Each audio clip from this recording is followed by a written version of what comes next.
Who dropped that stone first? It landed with a thud that startled those standing in that embarrassed circle. It had to have been the toughest one to drop because the dust it raised from that dusty earth of the Middle East would betray the hand that dropped it. Who dropped the first stone? Was it someone guilty of the same sin? Was it someone who had betrayed or hurt their spouse or their partner, maybe not as obviously as the woman had, but nonetheless, the guilt meter was running high? Was it someone who was a victim of too many stones in their own lives? And in that silence, found a solidarity with the woman made to stand in the middle of them? Was it one of the older, wiser ones who had taught themselves over the course of their lifetime how to recognize truth when they heard it? And in the words of Jesus, they knew the truth. What do you think? Who dropped it first? Though we will never know on this side of eternity, my answer is this. The one who dropped the stone first was the one who realized at that moment that they had a stone in their hand and realized the truth about what that stone in their hands said about them. So a quick story about the stone I discovered in my hands. I stopped by a parish festival at my former parish. I had been here about 2.5 years, maybe by then, and they invited me out to that big annual parish festival.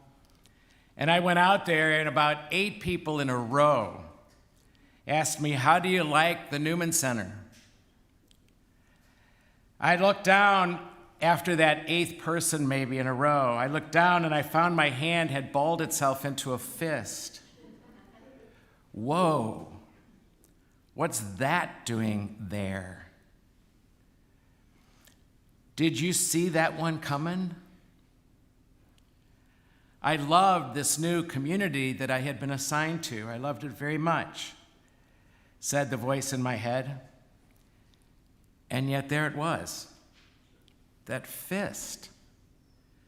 So as I drove home in silence, I thought about what my body was trying to teach me.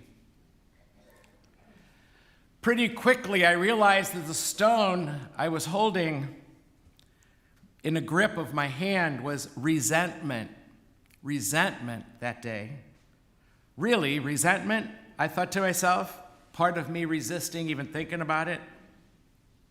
Really? Resentment, maybe even with a tinge of jealousy.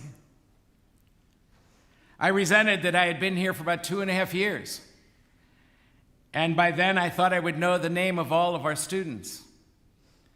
I knew the name of almost everybody at that festival, but I didn't know everybody here.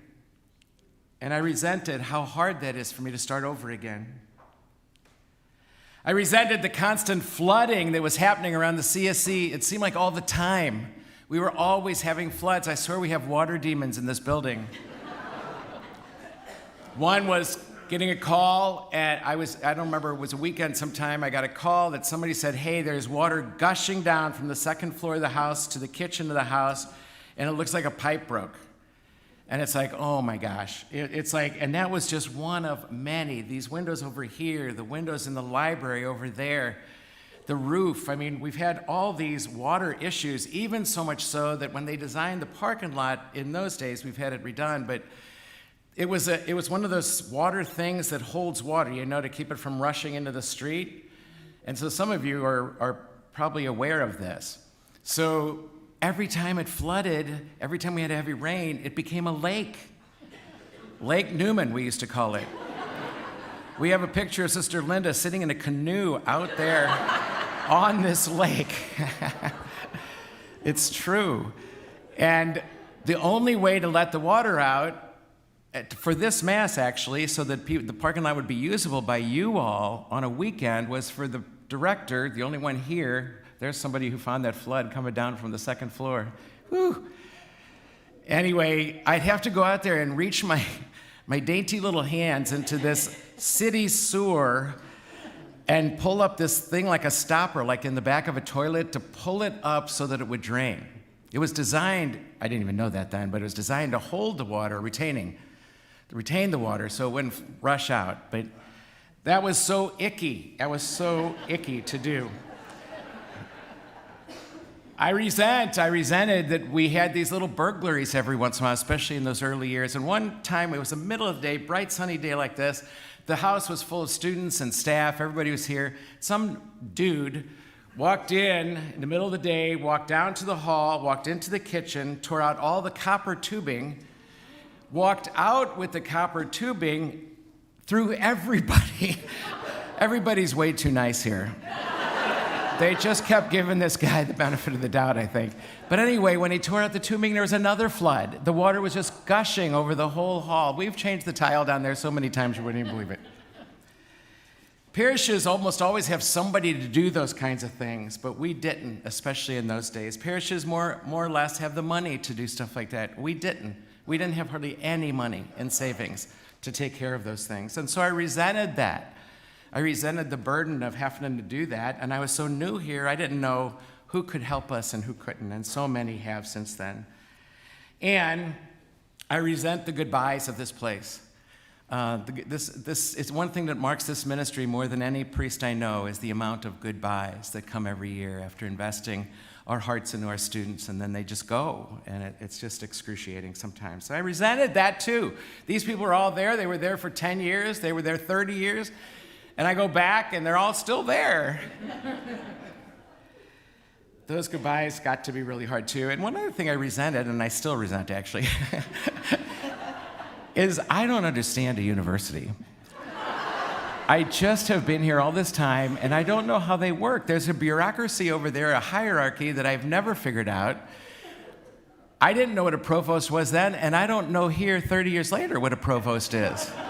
It's a whole nother world, and it really is hard, for me at least, with my brain to negotiate it. And one other thing, I had to say, driving home that night to myself and be honest, I was jealous of the guy who took my place, that he gets to love all those people I loved so much and so, hopefully, so well. So what I discovered was all those resentments that were all in that tight fist when people kept saying, "How do you like your new assignment?" But here's what bothered me the most. I realized that list of resentments could probably go on in other areas of my life for as long I cared to put the energy into making that list.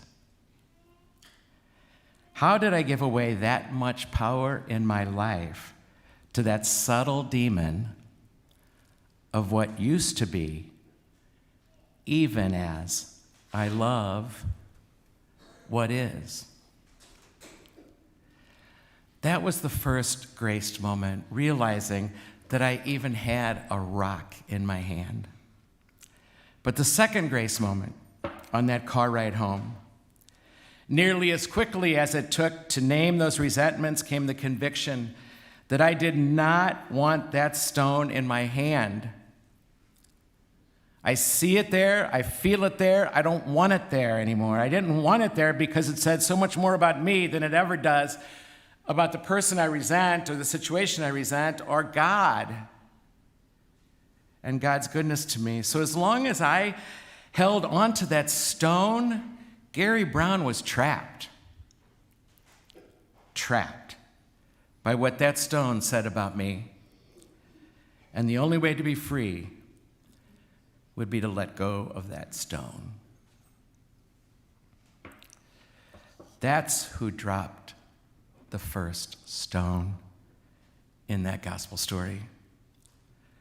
The person who realized that the stone in their hands said more about them than it ever did about the woman caught in the act of adultery. That nameless person in the crowd found the strength to let go of their stone because they realized that as long as they held that stone in their grip, they were trapped, as was the woman lying in that dust in front of them. How do we learn to let go of stones like that?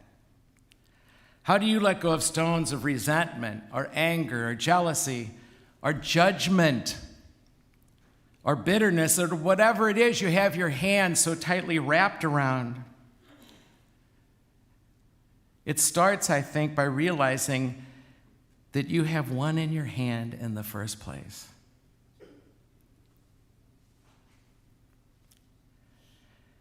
And then let that stone connect you with Jesus and his desire for you